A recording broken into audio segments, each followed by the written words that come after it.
Humans remain at low risk to spread of the latest strain of bird flu. Learn why humans may be at low risk, but cattle are highly susceptible to a recently emerged genotype that is not yet well understood.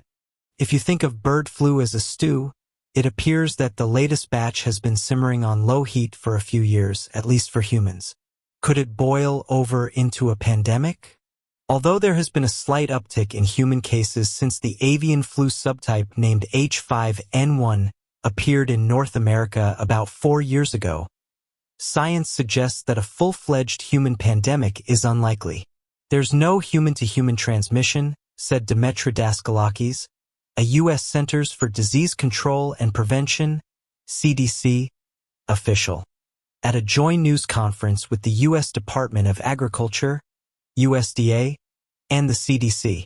We're nowhere close to calling this an endemic infection.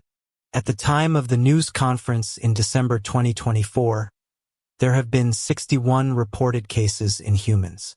Over 65,000 people have been tested nationally for multiple kinds of flu. It is a serious issue in chickens and cows. But could it spread as quickly in humans? Although nothing is certain with viruses, they have a notorious ability to mutate and develop new strategies to enter and infect a host. There are several reasons why this isn't likely. What we know about H5N1. The strain now circulating is a subtype of influenza A. There are 16 known strains, labeled H1 through H16, of influenza A that originated in wild birds, and 2 more recently discovered ones that developed in bats. Only 3 of those have been able to actually get into humans and become established, says Lauren Berliotes, a virologist and program officer at the U.S. National Institute of Allergies and Infectious Diseases, NIAID. Those 3 are H1, H2, and H3, which now circulate in humans as seasonal flus. The current strain, H5N1, that is hitting flocks of chickens and herds of cows, is not one of those 3. So what's the reason?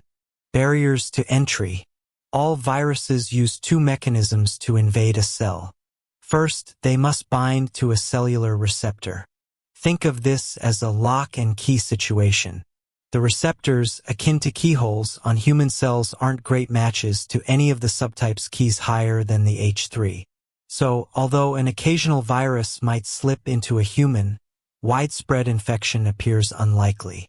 The other mechanism is the means by which the virus, once it gains entry into cell, dumps its genetic material into the host, thus taking it over. Viruses are tricky and use multiple methods to do so. Biochemical factors in the hosts determine whether the virus will act as a highly pathogenic, HP, or low pathogenic, LP1. Subjects susceptible to the HP form carry more enzymes that activate the virus. This means the infection occurs both faster and wider, resulting in more serious illness. LP viruses are often restricted to the initial infection site. Reasons why human transmission is low. There's also some epidemiological reasons that back up these mechanistic barriers to infection in humans. First, the instances of human infection have been sporadic, literally all over the map, and much lower than in cows or chickens. Second, people who've come into contact with infected people have not themselves been infected. This anecdotal evidence backs up the notion that H5N1 both has a hard time getting into a human cell as well as, once there, dumping a ton of genetic info into it. What we are seeing is that in the people who are exposed and become symptomatic, their direct contacts, the people that live with them and the medical personnel that treat them, they are not becoming infected, says Berliotes. So we are not seeing sustained human-to-human transmission. The unknowns. However, there are some worrying trends. First, the H5N1 subtype has given rise to 2 different genotypes. Each genotype is genetically similar enough to the original that it can't be classified as an entirely new subtype, but there are enough genetic differences between them that they give rise to separate symptoms.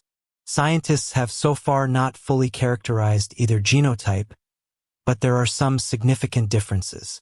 One tends to occur primarily in birds and, when transmitted to humans, causes symptoms akin to respiratory flu. The other, which tends to manifest primarily in cattle, when passed on to humans produces symptoms resembling conjunctivitis.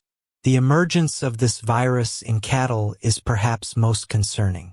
Nobody knew that influenza virus could infect cows prior to about March of this year, says Berlioz. The spread within a herd and from herd to herd has been shocking to the farm community. Some news reports are referring to the dominant strain of bovine H5N1 as COVID for cows. That leads to the next somewhat concerning unknown, the specific route by which the virus is transmitted in cattle. Does it spread through droplets? By contact with an infected surface? Knowing the specific mechanism could help slow the spread. Meanwhile, scientists are developing vaccine candidates for cattle. There are also a few human cases where epidemiologists have yet to trace infection to a particular source. What we can do to stay safe. However, the CDC has identified those most at risk: people who handle raw poultry meat, backyard chicken farmers, dairy farmers, and people who drink raw, unpasteurized milk. People with exposure to infected animals, including birds and dairy cows, are at higher risk of infection, said a CDC spokesperson at the conference. Among other recommendations, the agency discourages people from drinking unpasteurized milk or products made from it. While the recent genotypes and the rapid spread among cows are concerning, the virus would have to mutate both quickly and in many places, in what Berlioz calls a constellation of changes, to become a virus that spreads rapidly from human to human. Although much remains unknown about the new genotypes, such a scenario is highly unlikely.